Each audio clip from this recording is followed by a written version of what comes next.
The wildfires that burned across Australia were unprecedented. More than 31.1 million acres of land has been destroyed, at least 33 people have died, and more than 3,000 homes demolished. So this is basically like Armageddon, right? Everything's been wiped clean. That's Dr. Brandon Barton. He spoke to Global News about the upwards of 1 billion animals that have been reported dead due to Australia's wildfires. That's because, in normal circumstances, when an animal dies, different things can happen with their body. It could be left alone and decompose, or another animal may eat it for food. But what happens when 1 billion animals die at once? When something dies, that's usually normal. Everything has to die at some point. And the ecosystem is usually prepared to take care of that. But what's happening now, with these mass mortality events is huge numbers are dying at once and it inundates the system, or at least we think it might. So how does the ecosystem absorb those nutrients and recycle them, if it can at all? With upwards to 1 billion animals gone thus far, and with the number expected to rise, Australia's Defence Force has been burying these carcasses to hopefully avoid a biosecurity risk.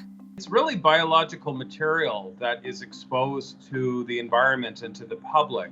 So there is this biological waste in large numbers hanging around. Some of it could be dangerous. Some of these biosecurity concerns includes the Hendra virus, anthrax, or even botulism. Also, when you put something underground, you're also putting it closer to the water table and potentially your well, drinking water. Part of Dr. Barton's work with mass mortality events includes looking at the complex issue of what to do with large numbers of carcasses.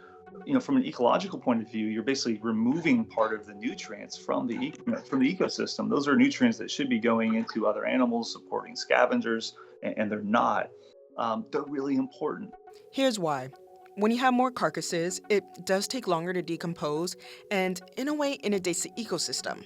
But scavengers help with that. And so in an event like we're having in Australia right now, where all these things are dying, it's probably very important that we have intact guilds of scavengers. So we don't have to do things like burying it or burning it, because the ecosystem, if it's intact and we take care of it, will provide that service for us. However, there are some positives to burying a dead animal. Benefits would be that these things, as they biodegrade, could in fact be nutrients for the earth. Dr. Barton and Dr. Bowman say there are better options when it comes to disposing of a carcass.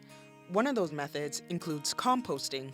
However, people should not be handling carcasses. These things can contain really, really bad pathogens.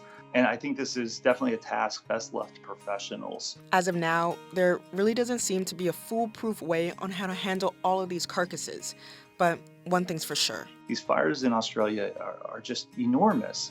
But what's scary is they're probably not going to be the last of their kind. I think it's important people realize that just because the fires are out doesn't mean that the problem necessarily is over.